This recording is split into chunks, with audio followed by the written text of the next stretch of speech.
नमस्कार दोस्तों। आज हम बात करने वाले हैं तैत्तिरीय उपनिषद की। एक ऐसा उपनिषद जो हमें सिर्फ ज्ञान नहीं देता बल्कि जीवन जीने का सही तरीका भी दिखाता है। ये उपनिषद कृष्ण यजुर्वेद का हिस्सा है। इसमें गुरु अपने शिष्य को केवल मंत्र नहीं सिखा रहा है, वो उसे यहाँ पे बता रहा है कि जीवन में सत्य क्या है, अनुशासन क्या है, माता पिता का सम्मान क्या है, गुरु का आदर क्या है और सबसे बड़ी बात ब्रह्म क्या है। तो तैत्तिरीय उपनिषद 3 मुख्य भागों में बटा हुआ है: शिक्षावल्ली, ब्रह्मानंदवल्ली और भृगुवल्ली। पहले भाग में शिक्षा है, कैसे बोलना है, कैसे सीखना है, कैसे जीवन में सत्य और धर्म को पकड़कर चलना है।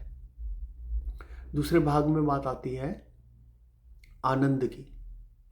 जो आनंद बाहर की चीज़ों से नहीं मिलता, वो आनंद जो आत्मा के भीतर छुपा हुआ है। और उसके बाद आता है तीसरा भाग जिसका नाम है भृगु ऋषि। भृगु ऋषि का अद्भुत प्रश्न: ब्रह्म क्या है? क्या अन्न ही ब्रह्म है? क्या प्राण ही ब्रह्म है? क्या मन, बुद्धि या आनंद ही ब्रह्म है? और धीरे धीरे यह उपनिषद हमें अंदर की यात्रा पर ले जाता है, देह से प्राण तक, प्राण से मन तक, मन से बुद्धि तक और बुद्धि से आनंद तक।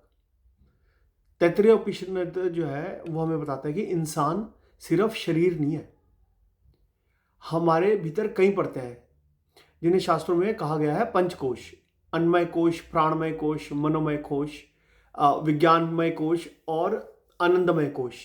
यानी हम सिर्फ वो नहीं देखते जो हमें आईना दिखाता है, हम उससे कहीं गहरे हैं। हमारी असली पहचान शरीर से आगे है, मन से आगे है, विचारों से आगे है। और इसलिए तैत्तिरीय उपनिषद जो है ना बहुत ही व्यवहारिक है, यानी प्रैक्टिकल है। ये कहता है कि सत्य बोलो, धर्म का पालन करो, माता पिता को देवता मानो, गुरु को देवता मानो, अतिथि को देवता मानो। और फिर ये सब हमें ऊंचे सत्य तक ले जाता है कि असली सुख जो है ना बाहर नहीं है, असली सुख है भीतर।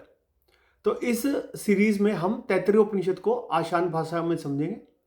मैं स्क्रिप्चर से भी पढ़ूंगा, पर उसके बाद बिना डराने वाली और हल्की और नॉर्मल लैंग्वेज में भी समझाऊंगा और सीधे जीवन की फिलॉसफी से जोड़ के समझाऊंगा, क्योंकि उपनिषद सिर्फ पढ़ने की चीज़ नहीं है, उपनिषद जीने की चीज़ है। तो चलिए शुरू करते हैं तैत्तिरीय उपनिषद की इस अद्भुत यात्रा को। मिलते हैं अगले वीडियो में। राधे राधे।